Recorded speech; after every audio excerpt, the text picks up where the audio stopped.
First things first, the trailer for Endgame and Core is incoming, and it will drop on the 25th of August. If you watched my last video, then you know that if we get lucky, we could get the trailers for both Doomsday and Endgame and Core this very month. The updates are super tight and solid. The new Doomsday trailer could drop at the D23 event, which runs from the 14th to the 16th of August. Marvel makes its biggest announcements at this event every year, so you can definitely expect a trailer there. Apart from that, you'll also get to see the cast announcement for the upcoming X-Men reboot movie and more at this same event. So coming back to Endgame and Core. Let's talk about the new scenes you'll see in Endgame and Core. I mean, the scenes that weren't in the original Endgame, but have now been added to Endgame and Core. Let me tell you which scenes those are going to be. First of all, the scene of Tony's funeral has been slightly extended, made longer. In that funeral, you'll see Steve talking first with Pepper, and then with Scott Lang. He won't have any particularly special conversation with Pepper, but he will talk with Scott about time travel and the alternate timelines created from it. Scott will warn Steve that the time travel they did could cause incursions, because after Tony, Scott is the one person who knows the most about time travel and the quantum realm. After that, there will be a conversation between Thor and Steve, and this won't be anything very special either.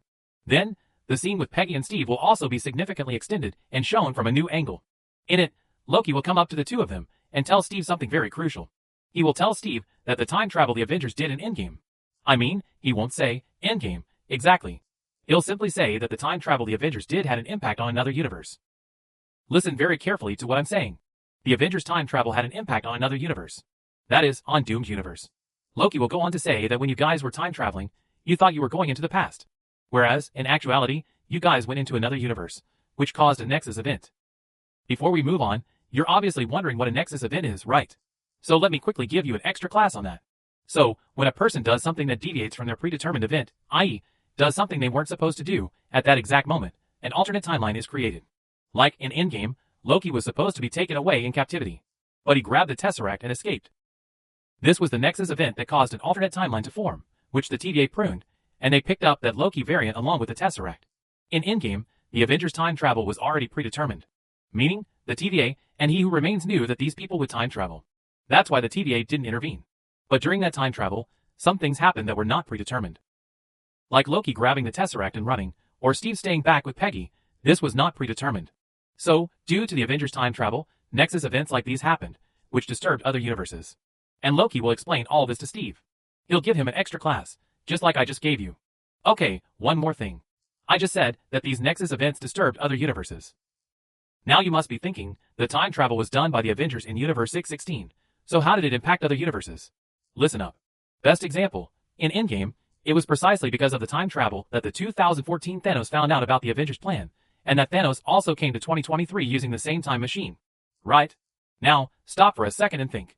The Thanos from 2014 came to 2023. So, in that 2014 universe, there's no Thanos left, right? Meaning, in that 2014 universe, Thanos is no more. The events of Infinity War didn't happen. The events of Endgame didn't happen. The snap didn't happen. So, that universe changed. Meaning, the impact of the time travel was on that 2014 universe, and it became a totally different reality. This is exactly what Loki will also explain to Steve, that due to the time travel you Avengers did in Endgame, the Nexus events that occurred, that shouldn't have happened, had an impact on many different universes. And I believe one of them will be Doom's universe, where his family was killed because of this very Nexus event. You might remember, some time ago, when the second trailer for Doomsday was shown, and its description came out, I had told you about it. In it, Doom said a line. He said, "You all, meaning the heroes, you are all living on borrowed lives, and I will take all these lives back." This means that the life Dr. Doom's family should have received was snatched away by the Avengers' time travel, and by snapping, they brought the heroes and other people back. Look, what should have normally happened? Half the people and half the heroes disappeared due to Thanos' snap. Normally, they shouldn't have come back. But the Avengers time traveled, collected the stones, snapped again, and brought those people back. Meaning, these lives that came back from the snap are on borrowed time, aren't they? The heroes came back, but in this process, due to the time travel that happened, Doom's family was killed in his universe, and that is why Doom now has to settle the score of lives with each and every hero, especially Steve Rogers. By the way, while writing the script for this video, I kept one thing in mind, to explain everything in a very simple way so that you understand everything. Still, if you have any doubt, you can definitely ask by commenting. And if you are understanding, then hit like on the video. So let's move on. Loki will tell Steve all this, and Steve will understand what he says. Actually, the scene you see in the trailer right now, that is the very scene with Loki and Steve, where Loki comes to meet Steve, and is showing him his TVA ID card. Besides this, it will also be shown that when Hulk snapped and brought everyone back to life, he had tried to bring Natasha back to life too. But as I have told you many times before, the Soul Stone, the person whose soul is exchanged for it, can never return. Not even by the snap. That's why, in Hulk's snap, everyone else came back, but Natasha did not. Now, I am not sure, but some new footage of Tony Stark might also be seen in Endgame and Core. Maybe it could be that deleted scene where, after snapping, Tony meets his daughter in the Soul World. Loki moved Steve from 616 and shifted him to 828, that is, the Fantastic Four's universe. This scene should be shown in Endgame and Core, in my opinion, so that things gradually become clear to everyone and people can do their homework for Doomsday even better. And if you missed it earlier, I'm telling you again today that in this scene from Fantastic Four, those two men and the child, that is none other than Steve and his son James Rogers, who are living peacefully in a cabin in the Fantastic Four universe, away from the high-tech city life, watching Fantastic Four cartoons on TV. So these two are Steve and James. This thing could also be revealed in Endgame and Core. Now, for Hulk fans, there is a massive update. Massive what? Absolutely massive.